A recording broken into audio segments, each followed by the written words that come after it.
Thank you so much, Viduji, for inviting me over. I have been looking forward to this as well for the whole 1 month. And thank you so much to Shamaji for the beautiful, beautiful bhajan that you sang. Thank Very, very nice. Yeah, this talks about the complete surrender to the Supreme Soul, where you're saying that I have completely given you control. And one of the things about Krishna is that he is the supreme controller. And Isha Vasyam Idam Sarvam, he's Maheshwar, like that we talk about, Shiva and Krishna. And so he's a controller, and because we are his parts and parcel. Mame vansho jiva loke jiva bhuta sanatanaha mana shashtani indriyani prakriti sthani karshati. So it says that in the Bhagavad Gita that we are all parts and parcel of Krishna.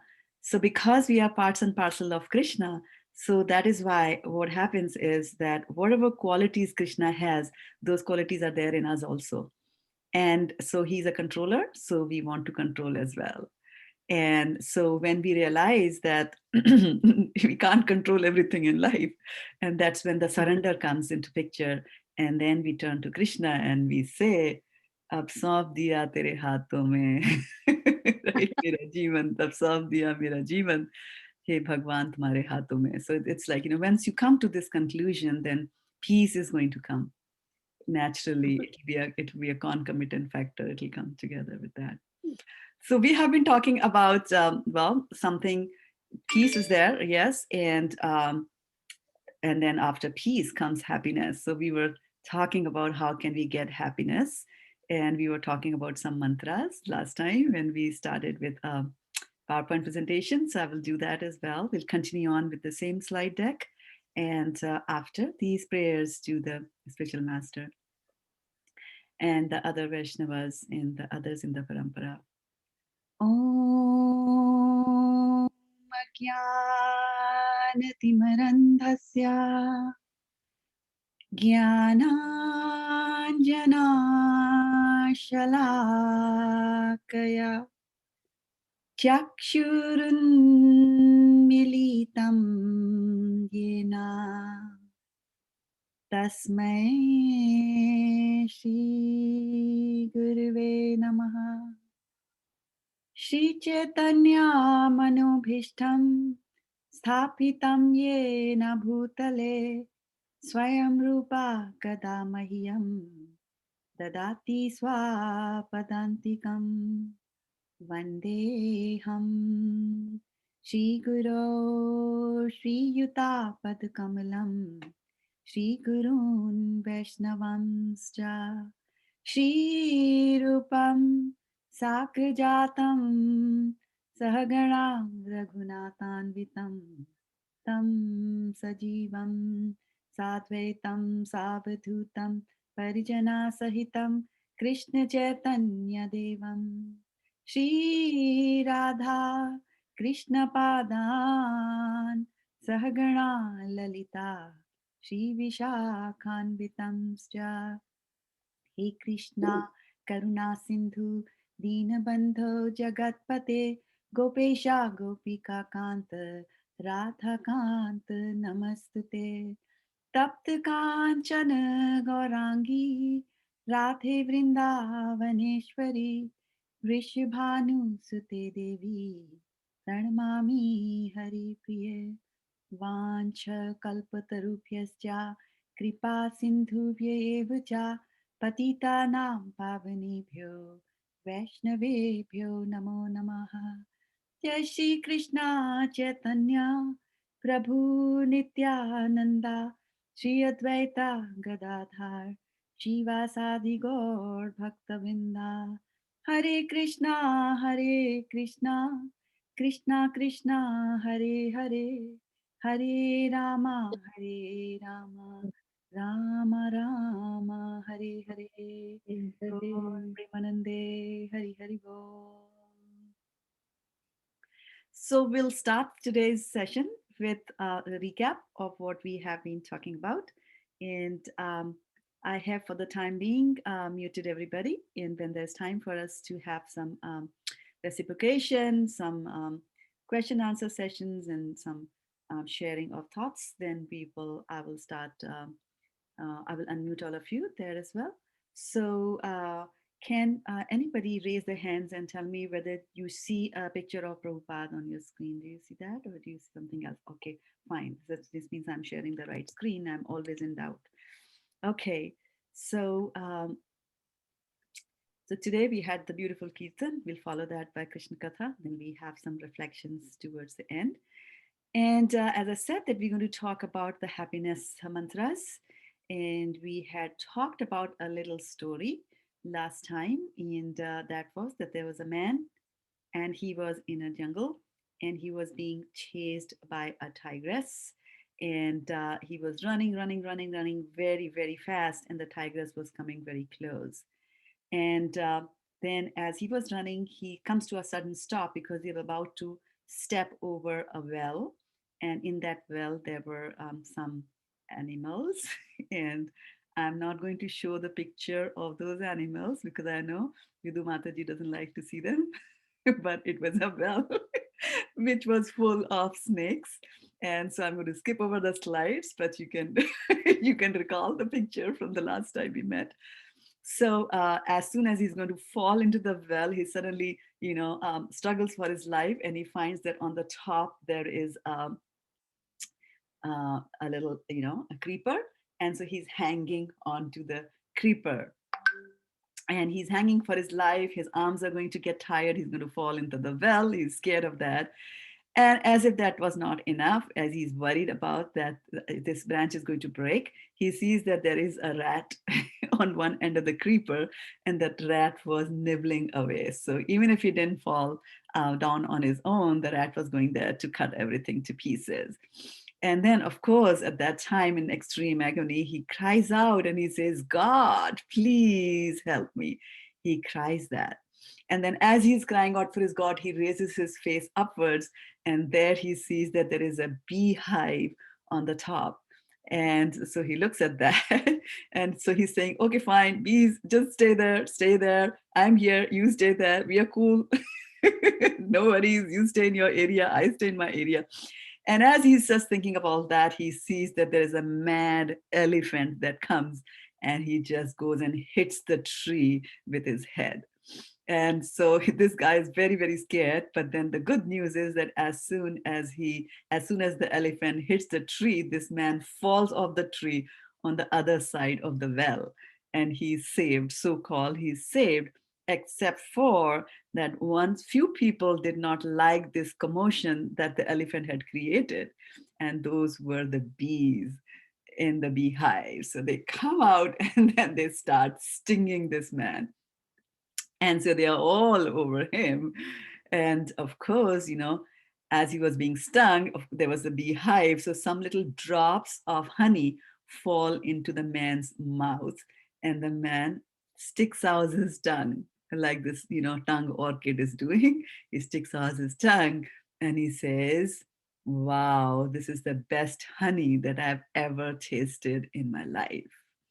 And we had talked about that. What do we call this kind of happiness? That you were just about to die, and you got thrown by the mercy of an elephant on the other side, and the bees are stinging you. There's so much of misery in your life, and yet you get a few drops of honey, and then you're happy.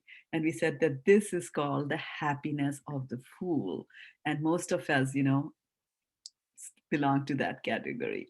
Not you, but most of us. So as all this thing was happening and he was tasting the honey, then because he had called out for the Lord came. The Lord came to him to save him. And then he stretched out his hand and he said, come, I will save you. And this person said, just a minute. I have so many things to take care of. I have to go and let my wife know I'm going with you. What's going to take care of my kids? What about my job? What about my this? What about my that? So there's so many things that we have to do. And when the Lord calls us and says, come, turn your face towards me, we just say 1 minute, but then that 1 minute becomes a really, really big time in our life. And decades go by, and then we don't even realize that the whole life has passed by us and we haven't thought about God or dedicated time towards the Lord. So that's why I'm very, very impressed. And I say that every time because I mean it, that this congregation at Modesto who spends time every day listening to Krishna Katha is very, very blessed. You're very blessed. And so you should thank Vidu Mataji and her team for organizing these Zoom calls from, speakers from all over the world. I noticed that you bring them there. So this is very, very fantastic. And so this beehive kind of a situation is something that we have seen all the time. We see it all the time in our lives.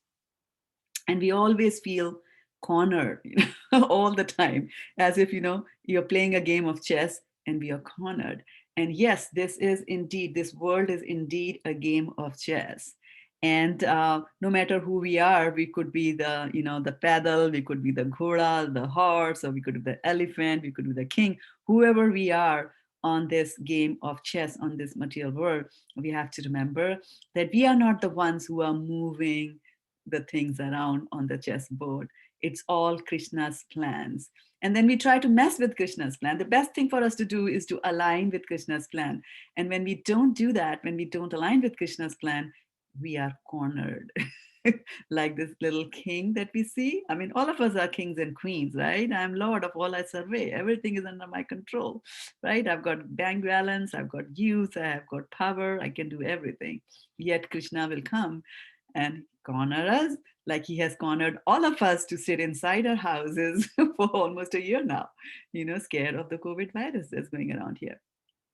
So we are cornered. We find we are cornered all the time. And we also talked about last time that when we find ourselves in a situation that we have created of our own, on our own, and we used our brains and created those kind of situations. For example, we created, science creates lots of inventions. We have the car, we have the cell phone, we have so many other things.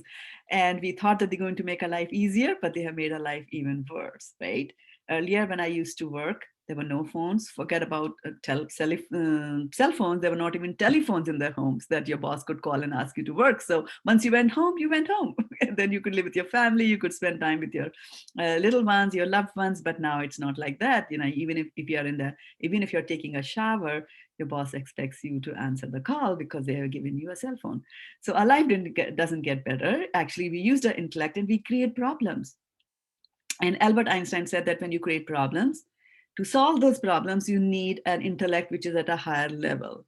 The consciousness required to solve a problem is always at a higher level than the consciousness that creates that problem, right? So if a second grader creates a problem, you'll at least need a sixth grader to solve that problem, right? If a teenager creates a problem, then yeah. You require like 6 adults to solve that problem there. Okay, so you always require a higher level of problem, higher level of intellect. And we have got shastras that guide us throughout. And happiness is something, because Krishna by nature is happy, so we also try to be happy. And the shastras actually guide us towards how to get happy. But then there are some very wise words that have been said in the shastras. And we talked about Bhakta Prahlad, and he said a very interesting thing. He talks about happiness. One thing he says is Shruti Sukham. So Sukh means happiness, and he says Shruti Sukham. So Shruti Sukham means that you have only heard about the happiness.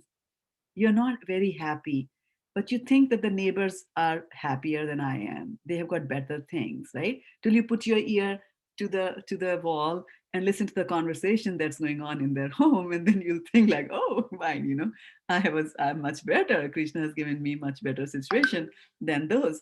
So happiness is always thought about that, there is something like happiness, but the reality is that there is no happiness in this material world. It's actually a dukkhalayam. It's a place of misery. So one thing. Now, in this place of misery, Bhakta Prahlad says that we try to find happiness. And very, very, very, very strong and high words of wisdom coming from somebody who is 5 years old. He says that the moment you start to look after happiness, the moment you start to go after happiness, your unhappiness begins at that time. The moment you start to think about being happy, your unhappiness begins at that time. And what does it mean? That means that if I say, I will be happy if I get a Lexus car, like that. So the moment this thought has been planting into your head, your misery will begin. The first will be, I don't have enough money to do that. Or you might say, well, my boss is going to give me bonus and I'll be able to purchase the car. And then it'll be like, what if he doesn't give bonus? What if I get laid off? This and that. And this will be like, oh, these companies, they're horrible. Oh, this boss, he's horrible. And the mind will take you into a completely different direction. And instead of driving the Lexus, now you are sitting on the chariot of the mind, and your mind is taking you to all kinds of miserable places that you can, So, so we had talked about two mantras last time, and we had some keepers of the mantras. Do you remember any mantras that we talked about? Two things we said that in order to be happy, um, two things. The mantra, one mantra we said was that you should learn to tolerate, right? In this material world, you should learn to tolerate. It is dukkhalayam ashashvatam. And it said that you will have miseries.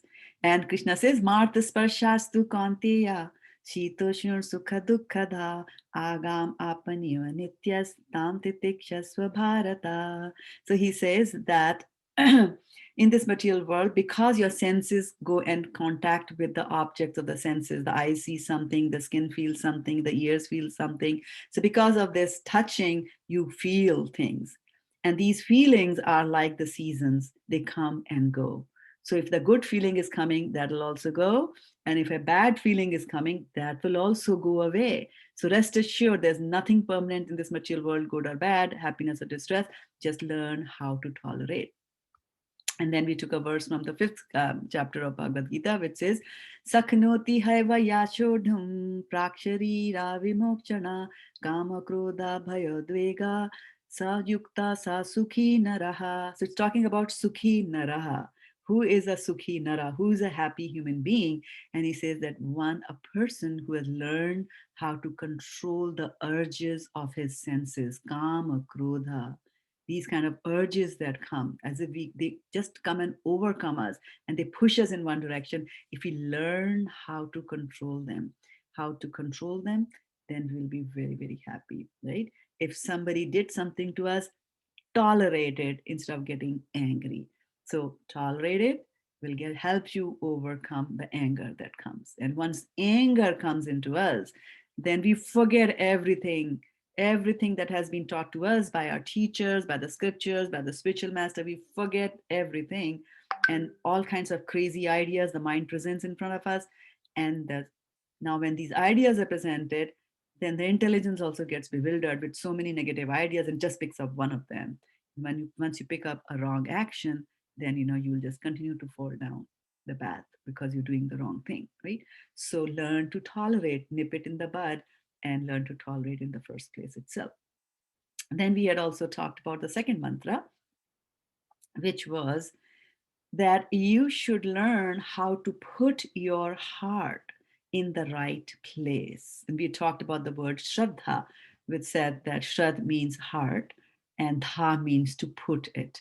So wherever you put your heart, and in that context, we had taken the example of 2 days in your life when you are happy. The saying says that the day you buy a boat and the day you sell the boat, right? So the day you buy the boat, the day you sell the boat. They are two opposite things. How come you are happy on two opposite occasions, right? It is because you had placed your heart in both the situations on the act that you're doing. The first time you had your faith that buying a boat is the best thing in the world. Second time, selling the boat is the best thing in the world, right? So when it says now, don't put your heart on the boats, because today you put a heart on buying a boat, tomorrow you'll have to sell it off, right? So then the question comes is that where should I place the heart? That is the question that that arises in our heart, in our mind. That what should I do?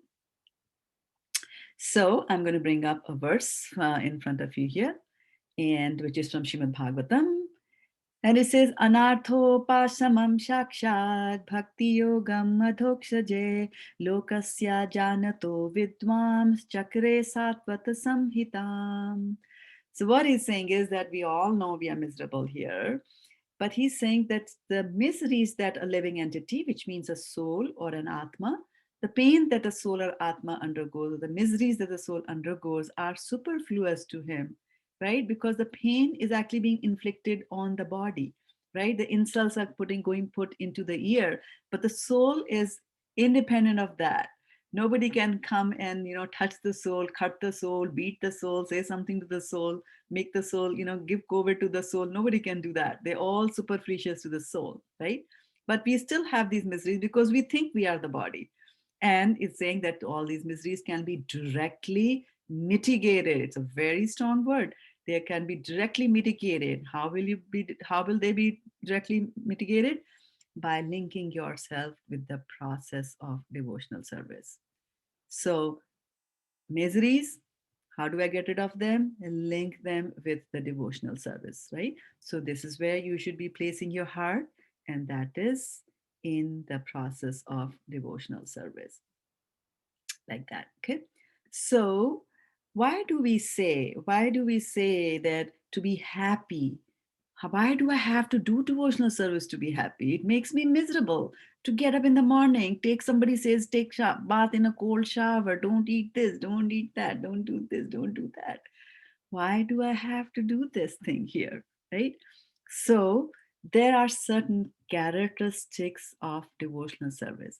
Now, devotional service can be of many types, but two categories it can be classified into. That one is pure devotional service, and the other one is amalgamated devotional service, that is mixed with some other thing. So when you do devotional service with the intention of getting something for yourself, right? I can pray to the Lord because I want something, then that is not pure devotional service.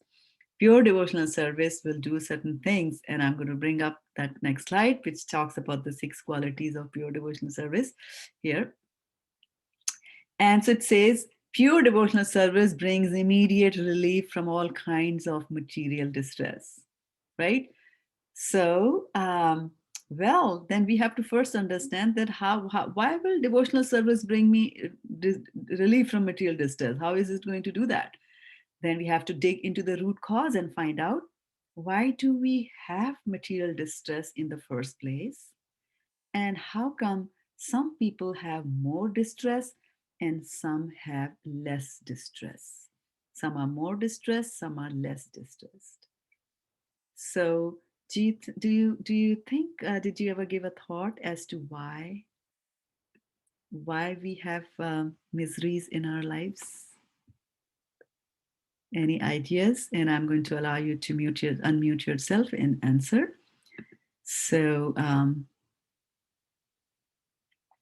please unmute yourself and share this. That why do you think some people we have miseries? Why are people miserable? Because we are happy. Fruit of your actions, past actions. Fruits of your past actions. Very, very good. And fruit means phal in English. And fruit means phal in Hindi, sorry. Right? And action means karma, right? So it's karma phal. So all the sinful activities that we have done in our many, many millions of lives that we have gone through, all that record is stored. Like, how in America they will store your record, criminal record, whatever record. Similarly, we have a record which is stored for every soul and all the activities that the soul has done. And from that, you have done some good activities, so you'll get some sort of a happiness. And then you have done some bad activities, so you'll get some distress. And these two things do not negate themselves. It doesn't mean that if I do something bad, then I can do some good and it'll cancel and I'll be zero. It doesn't happen that way. You do good, you will be happy. You do bad, you'll be unhappy. And so you'll get both if you did both of them, like that. So then we are in a miserable situation, because now I do not know. I do not remember what I did in my 1 million lifetimes. I don't even remember what I ate last night. How do I remember what I did in all these years of life, right? So then what can I do, and what am I supposed to do? So we turn to the scriptures for relief, and Bhakti Rasamrita Sindhu, where all these qualities of devotional service are described, and also in the Brahma Samhita, it says that, okay, so now you have a track record, right? So what happens here also in USA, that there are young, boys and girls, they like to play pranks. Somebody takes a spray, a paint spray, and sprays over somebody's car because they were angry, or some girlfriend jilted them, so they go and paint her door. Or somebody goes to the cosmetic shop and picks up something from the shop. Somebody goes to the electronic shop and picks up something, and they are caught, right? But they are 10 years old, 11 years old, 12 years old, so they are juvenile, right? So they are juvenile. They will be punished, right? Maybe the school will be involved, and whatever they'll do, they will get the suitable punishment, but they won't be put into jail because the offense is not that bad. However, it is recorded, right? And then for some of the juvenile offenses, when they become adults, then the government will erase all those records, or not erase, but they will shut them off so that they are not available for people to query and find out, right? So this means that even in this world, if there are offenses that we do, there are some powers that can wipe them off.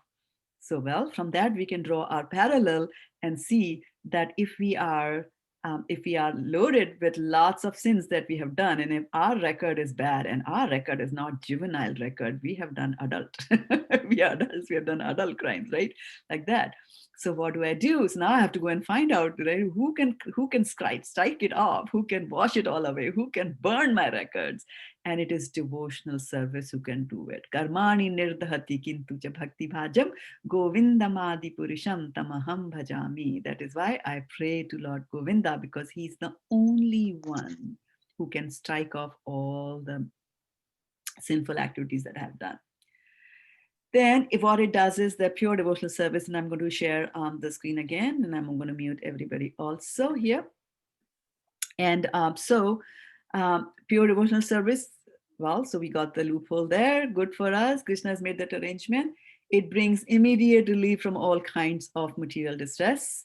Pure devotional service is the beginning of all auspiciousness. Auspiciousness will come to you, right? Those in pure devotional service deride even the concept of liberation. This is an amazing thing. When we are so miserable in this material world, and the knees are hurting, and have heart attack and high cholesterol and blood sugar is going up, at some point in life we think like, this body is such an embarrassment to have, right? In the old age, that it's like, is there some way that I can just not have a body and then still live? And then we pick up second chapter of Bhagavad Gita. It's like, oh yeah, I am the soul, I am immortal, I never die, I never born. So this is very good. What to do? But what to do with this body? This hurts, this hurts, this hurts, right? So people want to go for liberation. Liberation basically means that when you understand and realize that you're a soul and not the body, you are in a sort of a neutral stage. I've got rid of the body. But then a neutral stage means that there are no emotions there. It's almost that I've gone in a coma, so I don't feel anything at all. But remember, we are parts and parcel of Krishna. We can't stay neutral. We look for positive things, happiness, relationships. Those are the kinds of things we are looking for, right? So people who go after devotional service, which is actually establishing a relationship with God, so they don't want to even be liberated. They say, I do not care whether you put me in hell, whether you put me in heaven, whether you put me here on Bhoma. It doesn't matter, as long as mane janmani janmani bhakti ahaituki tvai. All that I want is life after life. I just want to be your devotee, O Lord. I don't care whether I'm liberated or not, like that. Pure devotional service is also very rarely achieved. Bahunam janmanam ante jnanvan mam prapadyate vasudeva sarvamiti samahatma sudurlabhas. Krishna says that after many, many births of doing devotional service, many, right? Many, then Gyanvan, those who are raking the intellect and trying to find out who is God, how does he look like, and this and that, when they finally realize that there is something like God, then they take to devotional service, having understood all his qualities of the Lord. They understand that the best thing to do is to start doing devotional service to the Lord. And then as the devotees are struggling and trying to find God, manushanam sahasreshu kachit yatati siddhaye yatatam api siddhanam kasche mam yeti tatvata. So he's saying that amongst the thousands that pursue devotional service, right, only a few will succeed. And out of those very few that succeed, only one is going to achieve me. Now, before you feel like, no, oh, this is so very bad. I mean, the whole COVID year, I've been listening to Krishna Katha, and now you are saying that I have to take 10 million more bus to reach Krishna. This is not good, right? So the good news is, and this is going to come as a surprise to you, the good news is that we are in Kali Yuga. And Kali Yuga is the best yuga to perform devotional service because the bar is lowered a lot. It's very low, the bar, right? In Sat Yuga, even if you think of something wrong, like I'm going to kill him, or I'm going to say something bad to him, or I'm going to steal this, even thinking about it is going to go into your record and you'll be punished for that in Sat Yuga. But in Kali Yuga, everything is so bad, everything is so messed up that if somebody is praising the Lord and taking names of the Lord, they say, okay, meditation, you can't do, the TV is running, right? And you're thinking about installments and this and that, right? There's constant disturbances there. You can't do that. Yagyas, well, you need ghee for yagyas. Where is a good ghee? You need a pandit. Where's a good pandit who's going to, do it for free, not ask you for exorbitant amount of money to do that? So not a business like that. So you can't do yagyas. You can't do meditation. Temples are closed right now, but even if they are not closed, even if they're open, who has the time to go to the temple, right? We have so many other things to do. I just get a weekend and I have to do the laundry, I have to do the vacuum cleaning, all that stuff. So there are so many deterrents to devotional service in Kali Yuga, and that's why they say Hare Nama, Hare Nama, Hare Nama Eva Kevalam Kalau Nasti Eva Nasti Eva Nasti Eva Gathir Anyatha. That in this Kali Yuga, all that you have to do is perform devotional service through chanting the holy names of the Lord, like Hare Krishna, Krishna Krishna, Hare Hare, Hare Rama, Rama Rama, Hare Hare. See? And very interesting thing is that once you do devotional service, it will automatically, it is going to put you into pleasure. What kind of pleasure? Not material pleasure, because everything material, antavanta, right? Adi antavanta konteya. These material pleasures have got a beginning and they have got an end, right? So adi antamanta konteya nateshu ramate buddha. Those who are intelligent don't go after material pleasures. They seek a higher pleasure, and that is transcendental pleasure. And that is the pleasure that only devotional service can give to us. And that's why we're saying that when you are going to place your heart and put your faith in devotional service, because as you pursue devotional service, these things are going to happen to you. These things will happen. You will get happiness towards the later part. And actually, pure devotional service is the only means to attract Krishna. It says Krishna Akarshini. It attracts Krishna. How much does it attract Krishna? How much does Krishna get attracted to a pure devotee of the Lord? Krishna sits down and washes the feet of his devotees. And you all know the story of Sudama, right? Sudama is a devotee of Krishna, and Krishna, the Supreme Personality of Godhead, was washing his feet. He's washing his feet. And so Krishna gets so overpowered by the love of the devotee that he becomes their servant. The devotee starts by being a servant of the Lord, but when he finally reaches the Lord is so impressed and overpowered by the love that binds it. Now, Krishna wants to do things for his devotee. And Krishna doesn't like it because Krishna is the supreme controller. So he's like, oh, if everybody is going to become a devotee, what will I have to do? So that is why devotional service is rarely achieved. Because Krishna is not going to give it to you cheaply. He's not going to give it to you easily because it means more work on his part. And Krishna likes to play, right? But these are the characteristics, pure characteristics of devotional service. So 2 things we will do one is learn to tolerate. So that is okay, staying here neutral. And the second thing we'll do is we'll put our heart in the right place, put it into devotional service.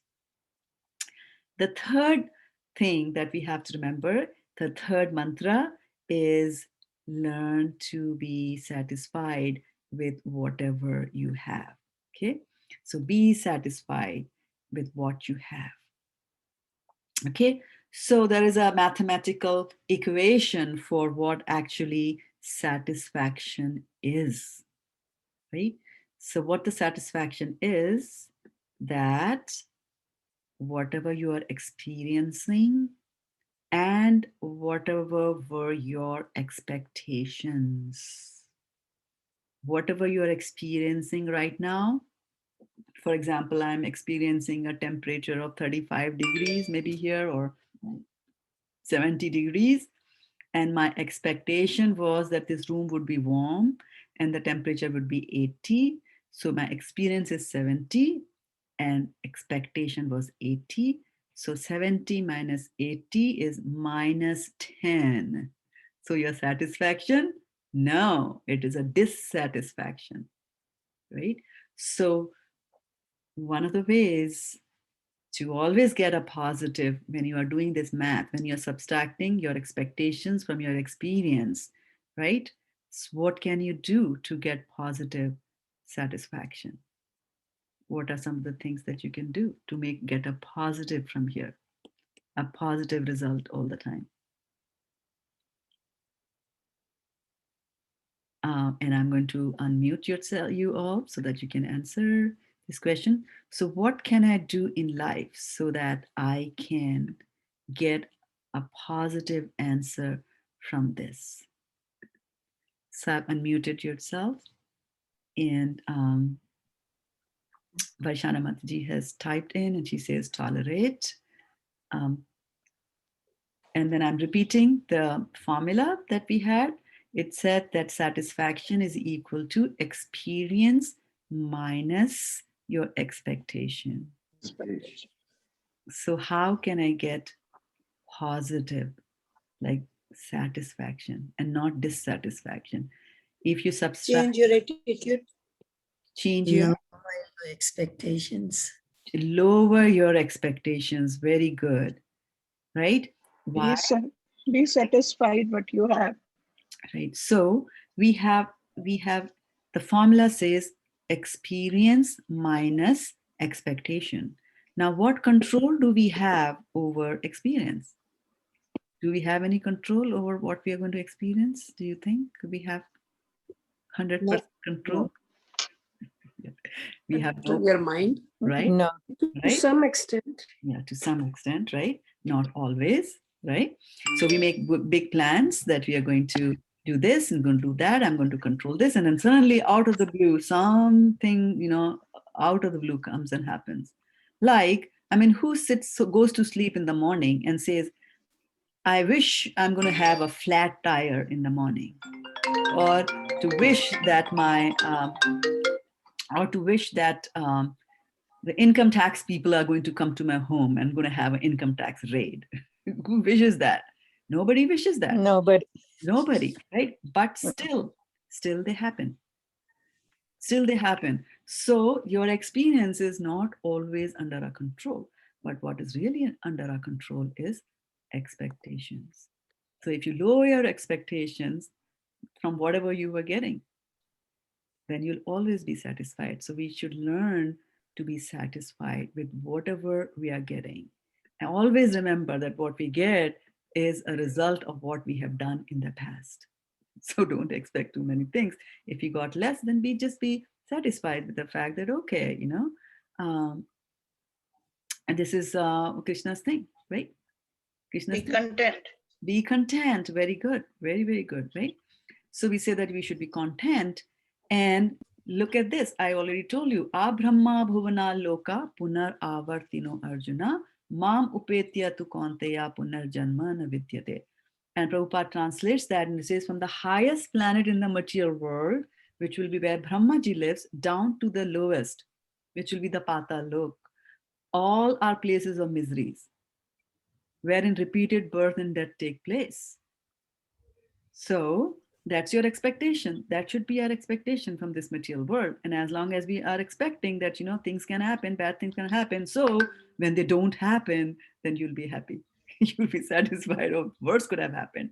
And that is actually the mood of a devotee. And one of the things to also keep in mind towards getting and being satisfied is the next mantra that I'm going to talk about, and that is mantra number 4. And it says that you should Isn't be it? Be grateful. grateful. It's very, very important to be Is grateful. it expectations or satisfaction is also the state of mind?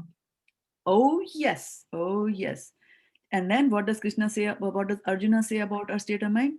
Chanchalam hi mana Krishna pramati balavan dridham tasyaham nigraham manye vayuri vasudishkaram. So he says chanchal, the mind is chanchal here and there, here and there. Chanchalam hi mana Krishna. Okay, fine. If somebody goes here and there, if you have a little child in the home and he goes here and there, that's fine. You can go there and stop it. But what is it? Chanchalam hi mana Krishna pramati Balavan, Dridham. 3 words he's describing the mind. He's obstinate, Pramati. Balwan, he's very strong. And Dridham, he's very determined. So if a child is moving here and there, and if the child is strong, you can't stop the child. If he's obstinate, you can't stop it, right? And if the child is determined, he go back and do the same thing again. So the mind is like that. And Arjuna, the mighty warrior, he says that to control the mind is more difficult than trying to control the wind. Right? But what can really help you control your mind is devotional service. When you sit down and chant the names of the Lord and you listen to Krishna Katha, Shrunvatam sa Katha Krishna Punya Shravana Kirtana Hridya Anthaso hi Bhadrani Vidhunoti Shuhit Satam. So all these material hankerings which are there in the heart, they go away from listening to Krishna Katha. And these hankerings are which we have, the soul has got these desires to enjoy. These hankerings lead to the mind going this place and that place and thinking about how I can enjoy here, how can I enjoy here, what should I make today, chole bhature, sambar, paneer, matar masala, whatever, the mind goes all that because we have base desires. But when we turn towards Krishna, our desires become a different kind of a desire, right? We are desired, the kind of work that we do is akama. We are doing all work for Krishna. So there are no karma phal. There's no bad reaction that comes to me when I'm doing work for Krishna. And so there's this nice slide, and I won't go into the details of this slide, but we have to remember that gratitude, being grateful, will have effect on various aspects, emotional aspects of your life, social aspects of your life, how your relationships are there with people, your personality is going to change. It's going to have an effect on your health and, of course, in your career as well. So when gratitude is to be thankful to Krishna that he has given me so much. And as you progress in devotional service, devotees actually go to the extreme end of gratitude. And in the extreme end of gratitude, they will be saying that even when something wrong happens, like it's very easy for us to go and say, thank you, Krishna, I got a promotion, I got a bonus, my son got married, I've got a beautiful daughter, like that, right? It's very easy to thank Krishna when things are going good, right? But to remember and to thank Krishna when things are going bad, that is the difficult thing. So a devotee, when he's going through a bad phase, says, Tattenukampam susamikshamano bhunjanamevatmakritam vipakam hidvagvapubhir vidadhan namaste jive tayo mukti pade sadaya bhag.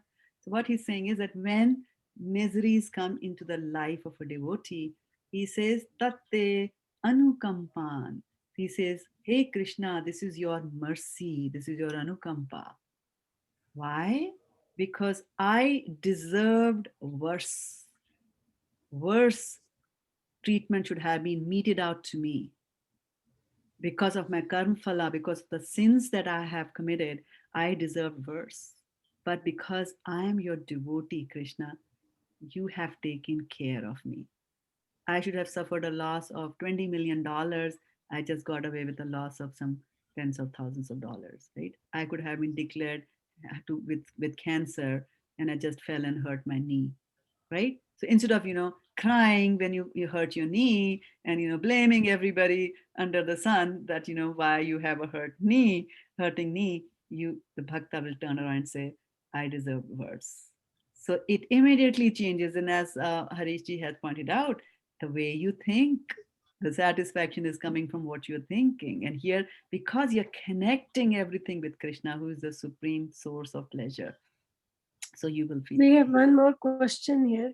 Mhm. The back one where you said, so our question is that if, let's say, if you change your environment, does that help with the expectations? Absolutely. For example, Give me the example, please. For example, if your environment is you are meeting or socializing with very well-to-do people, so then you think, oh, they all have Lexus, I must have Lexus. But if you change your environment, then your expectations get lower, and it became, I don't know, I'm just asking, does changing the environment helps with your lower expectations? Absolutely, Les. The environment has a very big factor, even for kids, the peer pressure, right? So peer pressure is Yeah. there Peer always pressure. over Here you there, go. right? And and in our, when we were talking about the 9 stages of devotional service, we said Adav Shraddha Tatha Sadhu Sangha. Why did we immediately say that whenever you have faith, you jump to Sadhu Sangha? Because the sadhus are going to help you. If you move around in material world and you say that I suffered a loss, right, or my house got burned down, then they are going to tell you, go to this lawyer, you can sue, you can put the blame on your employer, you can do everything, right? And or I'm going to tell you how to earn more money. They'll tell you all these skips this will lead to ugra karma. You'll be just worried and agitated and now loss and this kind of things. And then on the other hand, if you go to the devotees and talk to them and you tell them that you have a loss, they will just tell you that how difficult actually it is to manage money. Managing money itself is a problem. Now Krishna has taken that away. Or sometimes I still remember there was a temple here in San Mateo I used to go, and the temple priest was sitting, and one man came there and he said, I lost my job. And the priest said, very good. Now between this time and the time that you're going to get the next job, come to the temple every day and then clean the utensils in the temple. You got seva opportunity. So you see how a devotee sees the same situation as a very positive thing, that you got a chance which you would have never got in your life if you have continued in their service. I mean, you were laid off, fine, they will pay you some money, right, for the years that you work. You'll get something, you won't die from hunger, and then of course America, they will take care of you, right? But you get an opportunity to do Krishna Katha. So yes, Vidhu Mataji, very good question. That your atmosphere, not only that, not only just the association that you keep. Also, one thing which is very funny is that as you progress in devotional service, I encourage people to go and meet the very rich people because they're all miserable. The more money you have. And then you realize really, really that this is Dukhalayam. If the richest person in the world is unhappy, right, then where is the happiness? That's why Prahlad Maharaj said, Shruti Sukham. You're just hearing there is happiness. Where is the happiness? Show me. It's a mirage. Mrigatrishni Rupa, he says, it's a mirage. Like a mirage in the desert. It's not there. Author Mataji, is somebody asking a question? Is it? Okay. No problems. Yeah.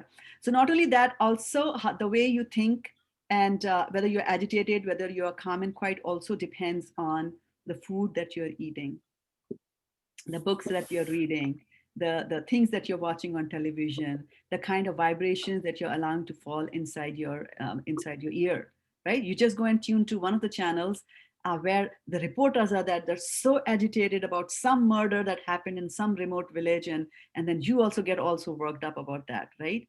And so then you will go to sleep agitated, and you might show that agitation on somebody else like that. Why? Because you watched that thing on YouTube, right? On the other hand, if you go to YouTube and listen to Gopi Geet, maybe, Jayati te dikam janmana vraja shayat indira shasvadatrahi. So that Gopi Geet is actually saying that Indira, who is Lakshmi, wants to come and live with you. And then you'll say like, oh, so Lakshmi wants to go and live with Krishna. What about all these rich people?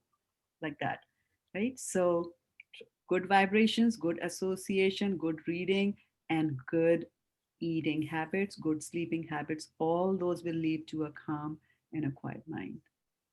Definitely, definitely. It's a very good question, Nadaji. And then, so going back to a topic on the benefits of a gratitude, I'd already talked about the multifarious benefits.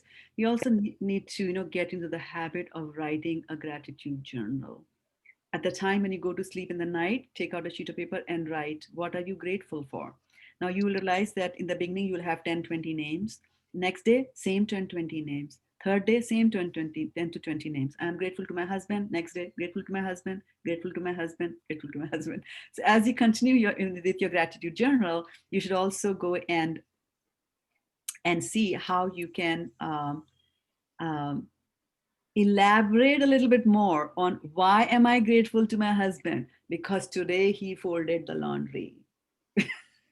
Like that, or he takes care of me, he protects me, or things like that, right? Or he teaches me Bhagavad Gita, like that. So be more, be more elaborate in why you're describing. And they say that, once you start writing this gratitude journal, as the months go by, your happiness also increases. They have done studies and they have found this thing over there, right? And the best person to be grateful for would be to be grateful to Krishna, like that. Okay, so be grateful also to all the acharyas, that are there. And why do I say all the acharyas? Is because these acharyas are the ones who have brought Krishna Katha to you. Krishna speaks Krishna Katha millions of years ago, 5,000 years ago, 20 millions ago, billions of years ago. He has spoken that. And through them, from Krishna to Brahma to Narada, this way it comes, Vyasdeva, it comes all the way through the disciplic succession. And these are people who have dedicated their lives to spreading Krishna consciousness. They were not paid any huge salaries. They were not given any bonuses. They struggled in life a lot.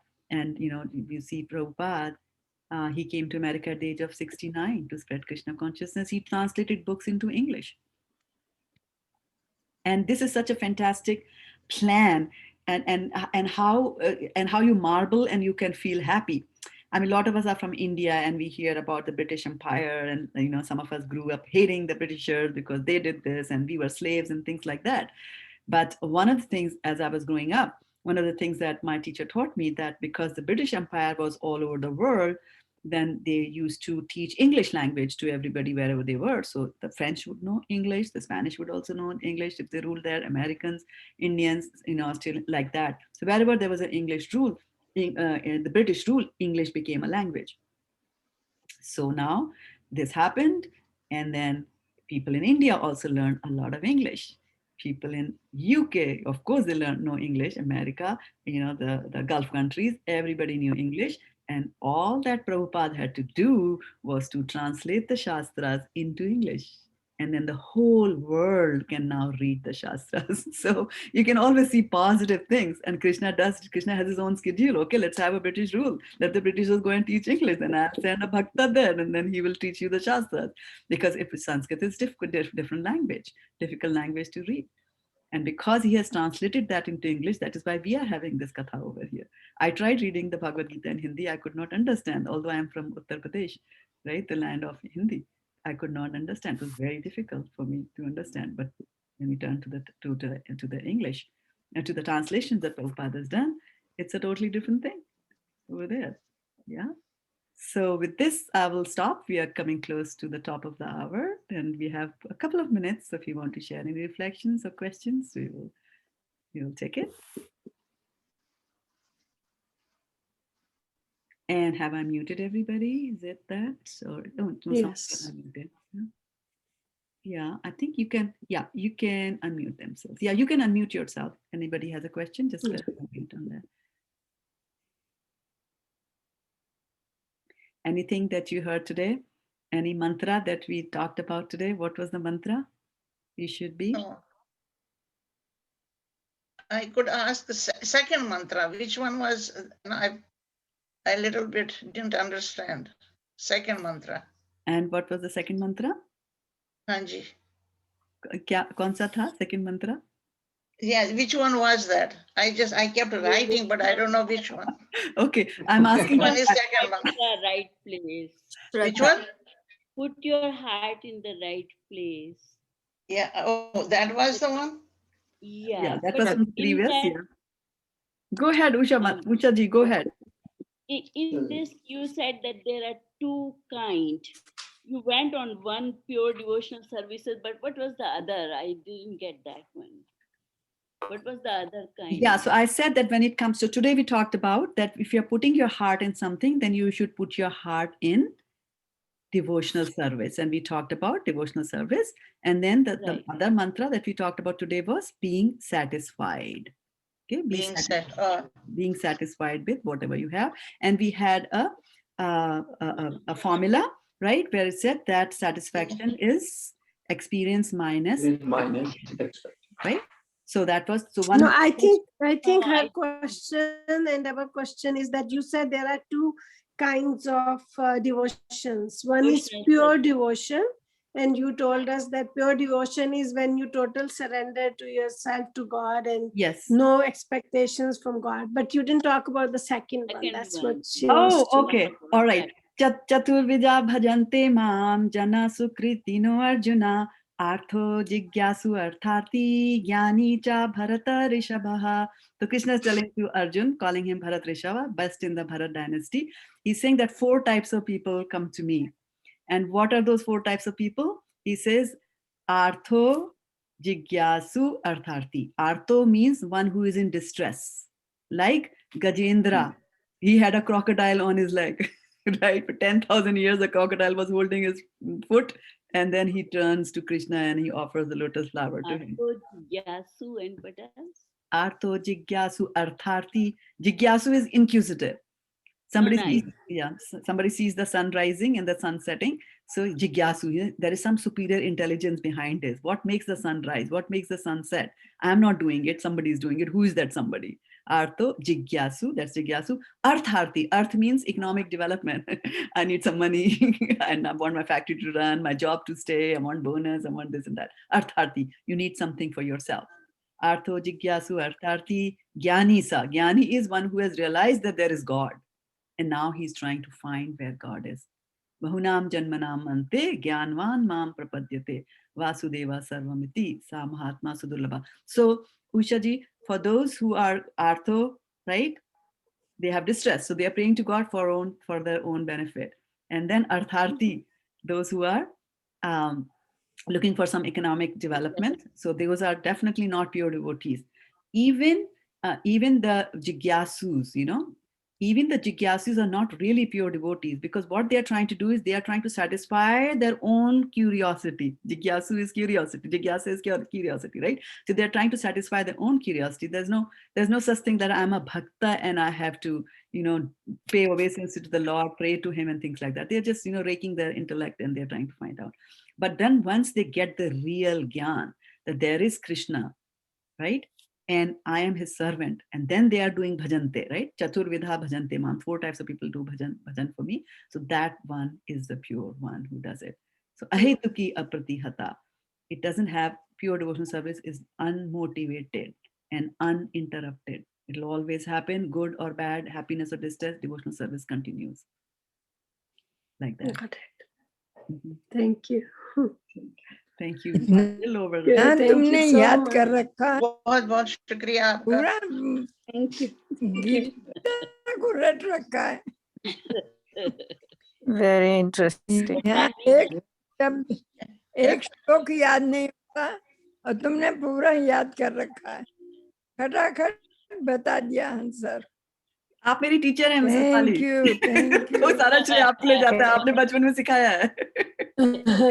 For those of you who might watch this recording later on, Mrs. Wali is my teacher, high school. See, the gratitude is coming back there. Definitely, I'm so grateful for That- Mrs. Bali. yes. And I learned so much from her. Yes. And we are grateful to you. Thank you so Very much. much. We are Yes. very grateful too. It was you. beautiful today. Really nice. Thank Very you. nice. It was Pravachan. beautiful. Thank you. It was beautiful, Viduji, because I didn't show that slide. It's okay, but you explained it very well. Okay. Thank you so much. Thank you to Okay, Krishna and thank to you so much. Prabhupada. Hare Hare Krishna. Krishna. Hare Krishna. Hare Thank you. So I will make you the host. I will Hare make sure to go back Krishna. again.